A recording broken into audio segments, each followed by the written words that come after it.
How to fix Play Store not working in Samsung F36. So let's start the video. First of all, check your internet connection works properly or not. If it doesn't work properly, then update your internet connection. After update your internet connection, then open your settings. In settings, scroll down and here you can see the option apps. Now click on apps and then scroll down and click on camera.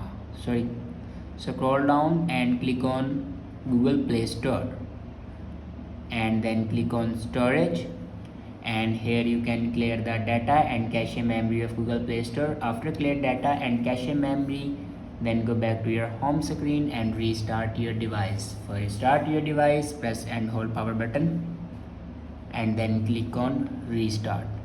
After restart your device, your problem will be fixed. I hope this video is helpful for you. Thanks for watching.